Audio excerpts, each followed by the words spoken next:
The Kraft Foods Company, makers of Kraft Quality Foods, presents Harold Perry as the Great Gildersleeve.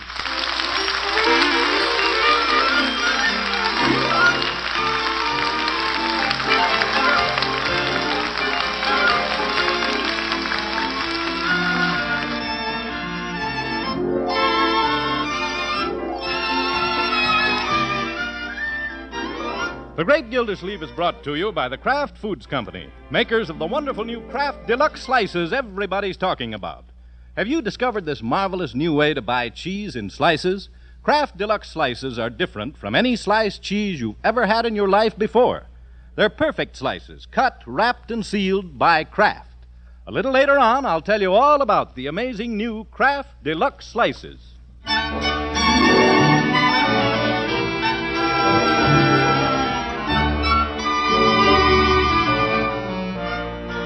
Well, it won't be long now. Just a few more days, and the great Gildersleeve's niece, Marjorie, heads for the altar to become the blushing bride of Bronco Thompson. Say, isn't this the great man coming up the street? Sure is. By golly, the water commissioner's home from the office early today. I wonder what's up. Oh, promise me that someday you and I... Hey, Unc! Yeah. Oh, hello, Leroy. Can I go to the wedding rehearsal tonight? Can I, Unc? Well, I don't know. Oh, let me go. I've never seen a wedding. But this isn't going to be the wedding, my boy. They're just going to practice. I've never seen that either. I ought to go, Unc. It'll be part of my education. Education? Sure. Every little bit helps. Well, the photographers from Look Magazine are going to be there getting ready to shoot pictures of the wedding. I suppose you should go. Oh, boy, keen, Unc. Yeah. Let's go in and see how your little sister's getting along, huh? After you, Unc. Yeah. Well, thank you, Leroy. What's happened to the boy? That you, Miss Gilsleeve? Yeah, I'm home, Bertie. Where's Marjorie? She's in the back bedroom. Land alive, the way that girl been working today. She's just been sailing around here. Well, she's excited, Bertie. Yes, sir.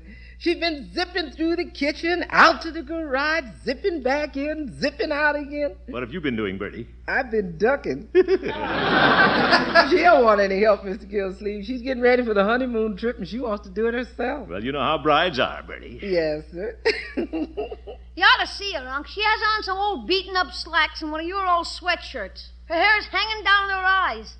Boy, Bronco should see her. He'd join the Navy. Yep. Now, my boy. She even scared me. Is that you, Uncle Mort? Here she comes. Well, when'd you get home, Unky? Ah! Leroy! What's the matter with him? Oh, nothing. Pay no attention to him, my dear. He was just making fun of your... Oop! What an outfit. Well, I've been working, Unky. Can't expect me to wear an evening gown when I'm digging suitcases out of that dusty old garage. No, I guess not. I don't know why they had to build a garage way out in the back. Seems like I had to lug those suitcases a mile. Look at my shoes. Those are shoes? Yep. Well, it is quite a ways back to the garage. Gee, if Bronco could only see her now. Oh, stop it. Society flash. Marjorie Forrester, the blushing bride, was devastating in gorgeous prune-colored slacks decorated with mud. And wearing the new ankle-length sweatshirt, courtesy of the Uptown Bowling Alley. Yep. All right, Leroy, that will do. Oh, Uncle Mort, if that's Bronco, I'll die. Hello, Bertie. Is Marjorie here? There he is, Marge. You're dead. Well, I can't let him see me like this. What am I going to do? Go stand in a corner. We'll tell him you're a mop. All right, Leroy, you've had your fun. Now go outside. Go on, scat. Okay. And he was so polite before. Miss Marjorie, Mr. Bronco's here. Well, tell him I can't see him, Bertie. Tell him... Don't you do anything of the kind, Bertie. You're being very childish about this, Marjorie. After all, Bronco isn't here to pick you up for a date. This is the man you're going to marry. There's a difference. But, Unky, he's never seen me like this in these terrible old clothes. What'll he think? Oh, my goodness. Marjorie, Bronco is marrying you, not a three-piece ensemble from Hogan Brothers. If he loves you, he won't care if you're wearing a gunny sack. With this awful sweatshirt from a bowling alley. There's nothing awful about it. I won a tournament in that sweatshirt. Oh, Marge, I'm here. All right, Bronco, she'll be there in a minute. Well, I suppose you're right, Unky. Clothes shouldn't make any difference. Of course not, my dear. In fact, here's a chance to prove to yourself that Bronco really loves you. Just go wash your little face, powder your nose, then come in just as you are. All right. Hope you're right, Unky. Sure, I'm right. Silly girl. Worrying about Bronco getting cold feet. He's so crazy about her, he doesn't know which way he's going. That boy is numb with love. Well, hello, Bronco. Oh, hello, Mr. Gildersleeve. Say, I'm glad I caught you. Caught me? Yeah, I'm on a merry-go-round, Mr. Gildersleeve. Well, don't let it worry you, my boy. The groom is always a little dizzy before the wedding. Oh, no, it's not that. The fellow who was going to be my best man has gone out of town. Oh? Mr. Gildersleeve, do you suppose Judge Hooker would stand up for me? The judge? Why, he'd be tickled to death, Bronco. I'll go over to his house this afternoon and ask him. Oh, thanks, Mr. Gildersleeve. I'm kind of mixed up. I've watched other people get married, but gosh, this time it's me. Yeah. It's you, all right. Mr. Gildersleeve, you may not believe this, but my heart just stops beating every time I think about Marjorie and how beautiful she is. Well, how beautiful. Now, wait. I feel like I'm marrying an angel with stars in her hair. Yeah, but... In a gossamer gown of purest gold. Zeke. Hello, Bronco, darling. Oh, hello, Marge. I mean, Marge? Don't I look dreadful, Bronco? Well, no. I mean, you look fine. Wonderful. What happened? Well, Bronco, Marjorie's been working, getting the little suitcases ready for your honeymoon trip. Isn't that a cute little sweatshirt? Gee, I'm sorry, Bronco. I shouldn't have let you see me like this, and just before the wedding rehearsal, too. Oh, that's all right, Marge. You look just like you always do. Watch it, Bronco. I mean, you always look good to me. Do I, Bronco? Sure. The boy's a genius. He slipped out of that one. Well, I have to hurry and get dressed. The rehearsal starts at 8 o'clock, and we have to be at the church at 7:30, Bronco. Oh, gosh, that reminds me, Mr. Gildersleeve. Oh, I forgot what I came for. I'm on a merry-go-round. Well, stay on it, my boy. Maybe you'll catch a ring. Yeah, thanks. Yeah. Oh, Mr. Gildersleeve, I came to ask if I could borrow your car. My back tire blew out, and I've got to be at the railroad station at 4 o'clock. Railroad station? Yeah, to pick up Hazel. Hazel? Who's Hazel? Hazel McCoy. She's a girl I used to know, kind of a friend of the family. She's coming clear from Miami Beach for the wedding. Isn't that swell? Yes, that's very nice. Yes, certainly. Good to have old friends at a wedding. Yes, sir. Here are the keys to the Studebaker, my boy. It's back in the garage. Oh, thanks, Mr. Gildersleeve. I'll see you later, Marge. You'll have to choke it. Gee, that's funny. Never told me about a girl named Hazel. Well, he probably forgot, my dear. He's on a merry-go-round. But why didn't he tell me about her? Oh, Marjorie, you can't expect him to tell you about all the girls he ever knew. A man forgets. I know lots of girls that I can't remember. Well,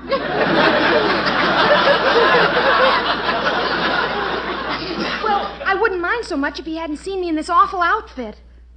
Uncle Mort, what do you suppose this Hazel McCoy looks like? Well, she's probably as plain as an old shoe, my dear. He said she was a family friend, probably a book collector like Mr. Thompson. I wonder if she's a blonde. No. Well, why was he in such a hurry to pick her up? Well, he didn't want to miss the train. Now, Marjorie, don't start getting any silly ideas. I guess you're right, Unky. I am being silly. Sure, Bronco's safe. You never have to worry about that boy. Now, you run up and get ready for the rehearsal while I go over and see Judge Hooker. Why Judge Hooker? For the wedding, my dear. He's going to be the best man. Oh, that's wonderful. Yeah, what a combination. A Bronco and an old goat.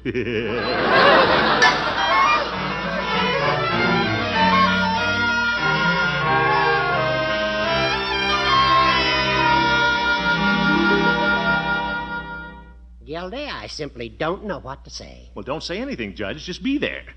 Of course, you may have to hold Bronco up during the ceremony. Well, I'll take care of him, Gildy. I'll bring along my asafoetida bag. It has great restorative powers for such occasions. Yes, yes. Well, the rehearsal's at 8 o'clock tonight, Judge, over at the church. You can count on me, Gildy. My, I've never been so deeply touched. What finer gesture of friendship than to be invited to stand at the side of one about to catapult himself into the tossing seas of matrimony. Judge, this is a wedding, not a shipwreck. It's a great moment in a young man's life, Gildy. I should be proud to be standing on the deck when they launch their little ship upon the sea of life. Oh, my goodness. How's Marjorie standing up under the approach of the great day, Gildy? Well, she's a little upset at the moment, Judge. Very cute, though. She's worried about Bronco and another girl. A little jealous, I think. Oh, the green-eyed monster. Yeah. Bronco borrowed my car to go to the depot. He's picking up an old girlfriend who came out for the wedding.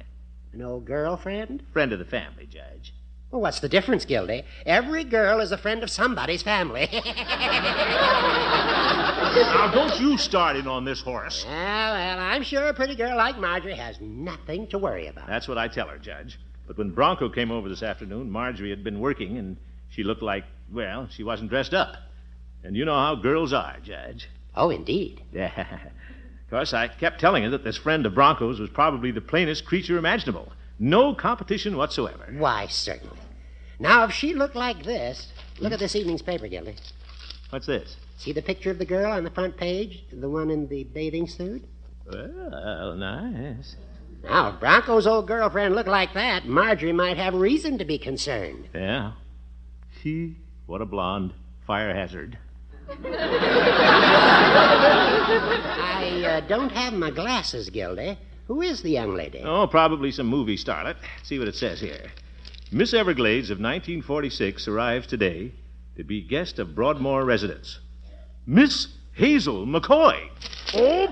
What's the matter, Gildy? Out of the way, Judge. Got to get home and snag the evening paper before Marjorie sees it. I don't understand. Do you know this blonde bombshell? I don't know the bomb, Judge, but I'm going to. It's falling right on our little house.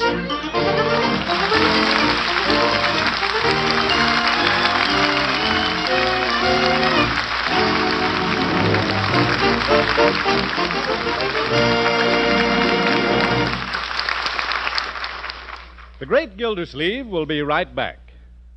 You know, they say seeing's believing, and that's why I'd like you to stop at your grocer's dairy case when you're shopping tomorrow and take home a package marked Kraft Deluxe Slices. Then you'll see for yourself that a package so neat really can hold 8 big, easy-to-separate slices of cheese, Kraft Deluxe Slices. Here's really fine pasteurized processed cheese that's cut into generous slices, wrapped 8 big slices to each neat half-pound package, and sealed right in the spick-and-span Kraft plant. Protected by Kraft, every Kraft Deluxe cheese slice is clean and sanitary, and every slice perfect, too. No slivers or broken pieces, no dried-out edges, but each cheese slice a perfect square of mellow good eating. With rich-tasting Kraft Deluxe slices, you can fix a variety of delicious cheese snacks and sandwiches, even a fancy cheese tray as quick as a wink and just as easy. You can get Kraft Deluxe slices in any one of your 4 Kraft favorites: Kraft American, Pimento, Swiss, and Sharp Old English brand. Take home your favorite and see for yourself how one package so neat really does hold 8 big, perfect slices, a whole half-pound of delicious cheese. Once you discover Kraft Deluxe slices, you'll never buy cheese slices any other way.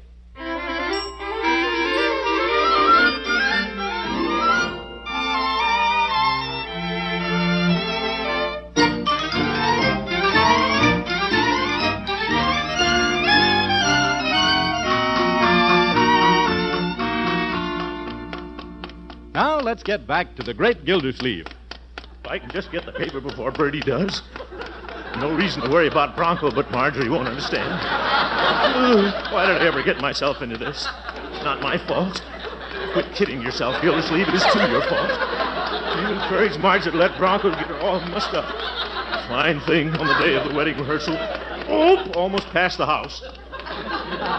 Zeke, no paper. I'm too late. Hi, Unc. Who's chasing you? Hazel McCoy. Where's the evening paper, Leroy? Bertie came out and got it. What's all the excitement, Unc? You wouldn't understand, my boy. Anybody seen Bronco? Sure, he just drove in the driveway. He did? Well, good old Bronco. Yes, sir. There's the car back in the garage. Hey, what's going on around here today? Everybody's on a merry-go-round. Never mind, my boy. Everything's going to be all right. You run along now. I'm going back and lock up the garage.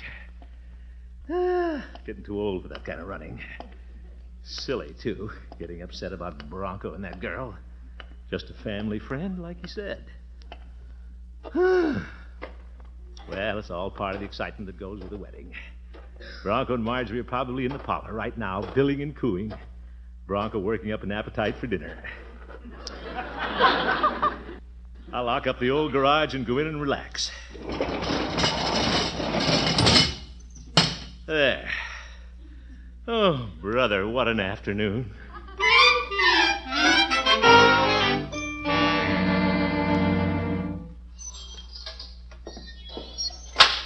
That you, Mr. Gillsleeve? That's right, Bertie. Where's Bronco? That's what Miss Marjorie'd like to know. Sure. What? Isn't he here? No, sir. You better go in and see Miss Marjorie. She's on the warpath. But, Bertie, the car's in the garage. Maybe the car's in the garage, but you better go see Miss Marjorie. There's a girl that just seen the evening paper. Oh, but, Bertie, Bronco has to be here. Maybe he has to be here, but he ain't here. Nothing here but the evening paper. What? You seen the evening paper, Mr. Gillsleeve? Yes, Bertie, but... Poor Miss Marjorie, ready to get married, and here comes the evening paper. I know, Bertie, but... Poor Miss Marjorie. Goodness sake. I no sooner get off the merry-go-round than I'm right back on it again. Uncle Mort! Coming, my dear. Did you see the paper, Uncle Mort? Yes, Marjorie, and there's nothing to get excited about. The car's in the garage. Bronco's here. No, he isn't. He's out somewhere with that blonde. Miss Everglades of 1946. Lost in a swamp. But he can't be, my dear. The car's here. He probably just walked down to the service station to pick up his car. You think so, Unky? Certainly. Here, dry your tears, my dear. If you're going to marry Bronco, you've got to learn to trust him. That's the most important part of a marriage. All right, Unky. Yeah. A man and his wife have to believe in each other, Marjorie. Faith and trust are just as important as love. I know, Unky. But... But what? Where's Bronco? Oh, my goodness.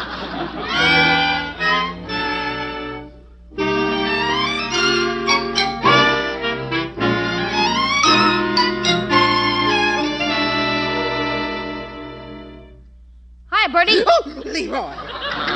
Don't jump up behind me like that. What's wrong? We got nerves in this house.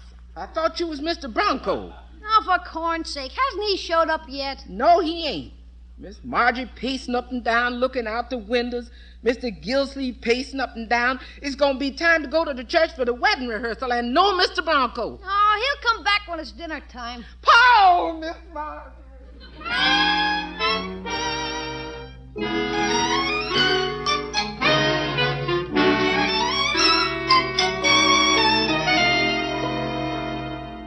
Unky, is that Bronco coming up the street? Huh?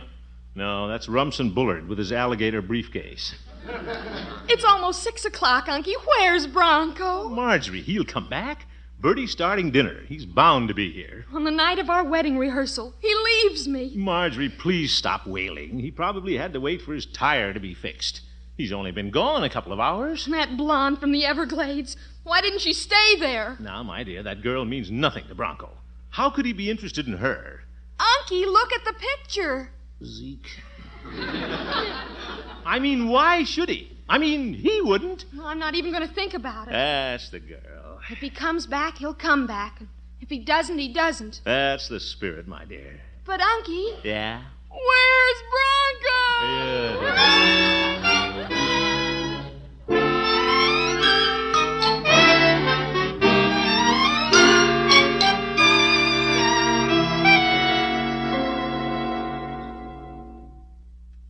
It's 7:15. What happened to Lover Boy? Leroy? He must be somewhere, Unky. Yeah, he's got to be somewhere. Why don't you call the gas station? I called the gas station. He's not there. Well, too bad. Guess he flew the coop. Any word from Mr. Bronco, Miss Marjorie? Not yet, Bertie. He's gone. Leroy, stop saying he's gone. How do you know he's gone? Well, he isn't here. If he isn't here, he's gone. Oh, Miss Marjorie. Oh, what a household. Darn Bronco, anyway. Where is that boy?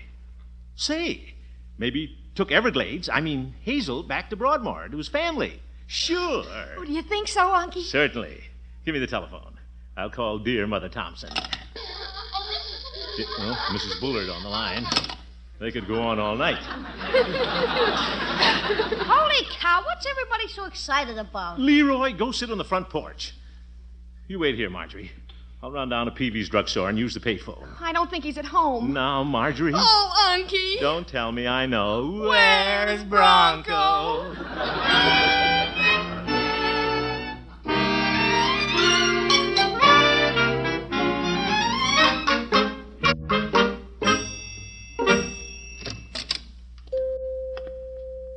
Hello, Peavy. Well, hello, Mr. Gildersleeve.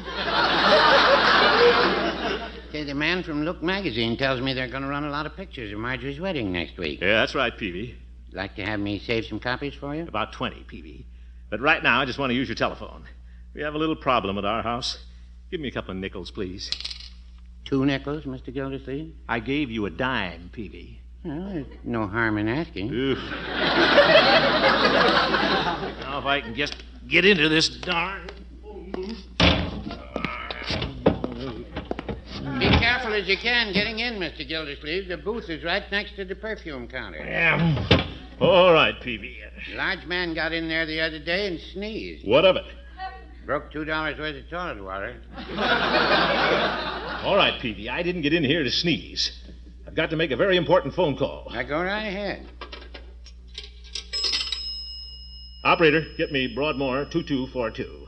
Everything all right at home, I hope? I don't know, Peavy. Bronco's disappeared. You don't say. Yeah, he went down to the depot to pick up an old girlfriend. That Miss Everglades on the front page of the newspaper. Oh. It's not that at all, Peavy. A young man like Bronco would look twice at a girl dressed like she was. Well, no, I wouldn't say that.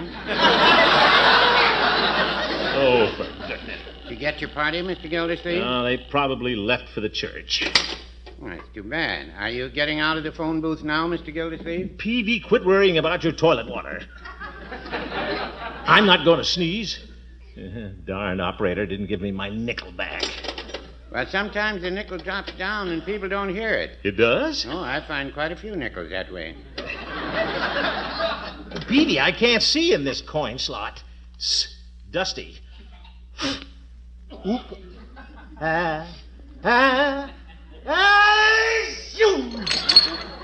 Your sun tied. Break anything, Peavy? No, I was holding on to the bottle. Well, I have to go home and tell Marjorie I couldn't find him. Now, I wish I could help you, Mr. Gildersleeve. Thank you, Peavy. Can't understand this. Why the boy should drop suddenly out of sight this way. Peavy, if you went down to the depot to pick up a girl like Hazel, a friend of the family, where would you go? Well... Well? No use, Mr. Gildersleeve. Mrs. Peavy doesn't have any friends like that. All right, Peavy. Good night.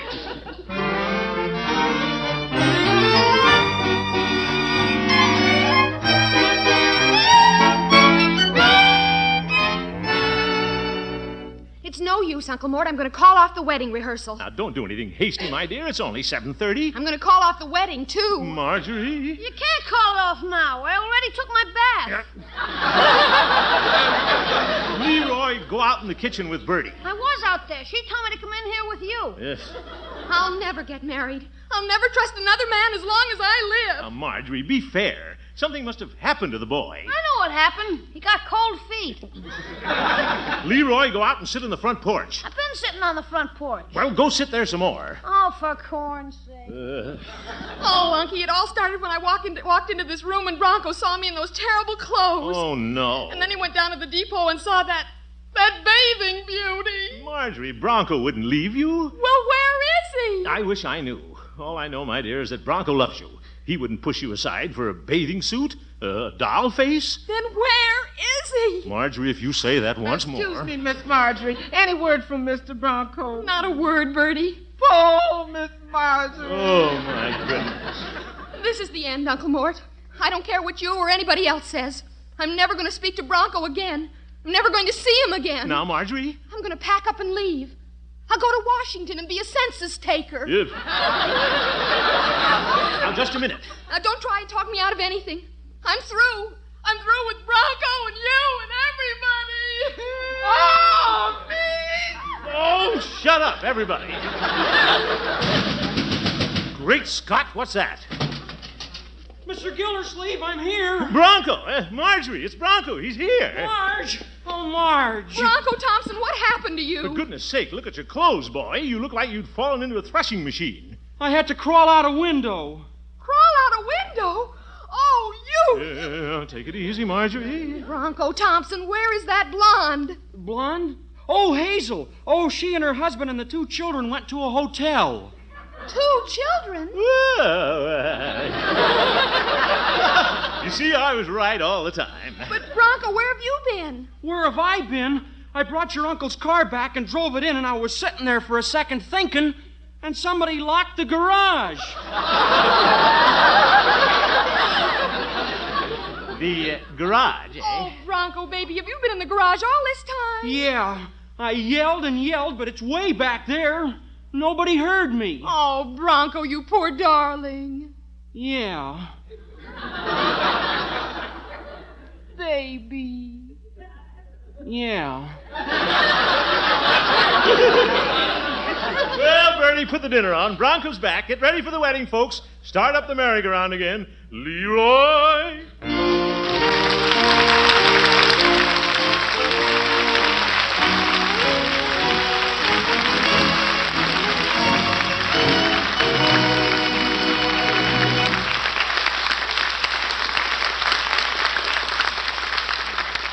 The great Gildersleeve will be with us again very shortly. Simply amazing. That's what women are saying about the neat package marked Kraft Deluxe Slices. And it is simply amazing how one package so neat holds 8 big sandwich-sized slices, a whole half-pound of wonderful pasteurized processed cheese. And it's mellow good cheese that's cut, wrapped, and sealed right in the spick-and-span Kraft plant. So every slice is clean and sanitary and absolutely perfect. Kraft Deluxe cheese slices are easy to separate, too, for really quick snacks and sandwiches. Tomorrow, look in your grocer's dairy case for Kraft Deluxe cheese slices.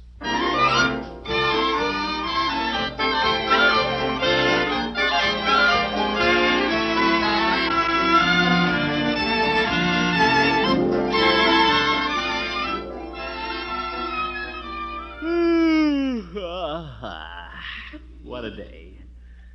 The rehearsal went well, though. It's going to be a beautiful wedding. Hey, Unc, What is it, my boy?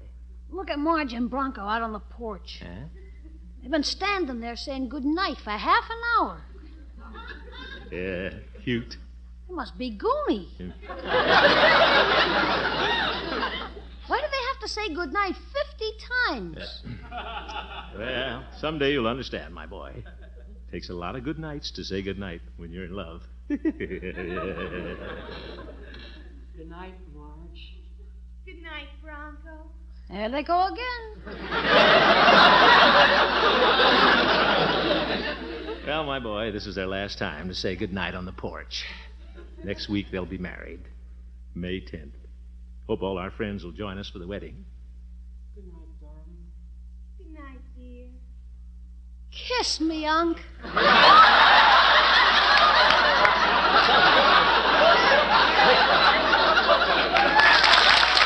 you next week at the wedding.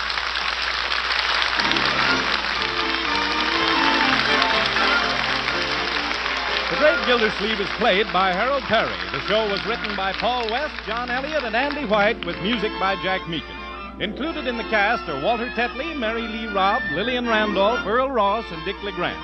This is Jim Doyle saying goodnight for the Kraft Foods Company, makers of the famous line of Kraft quality food products. Be sure to listen in next Wednesday for Marjorie's Wedding on The Great Gildersleeve Show. And, folks, there's another treat in store for you next Wednesday on NBC. Mr. and Mrs. Ronald Coleman, starring in their fine program, The Halls of Ivy, written by my old friend Don Quinn, join our Wednesday night entertainment lineup. We'd like to welcome the Colemans and invite all of you to listen to The Halls of Ivy, too. Good night.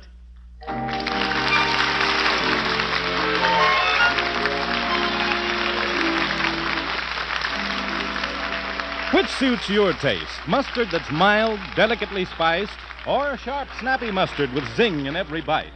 Either way, you like Kraft prepared mustard. For there are 2 kinds.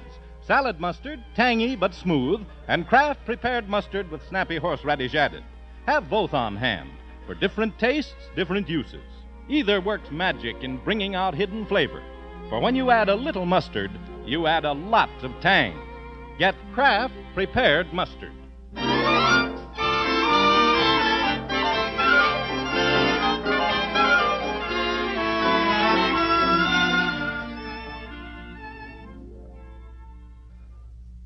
This is America's #1 advertising medium, NBC.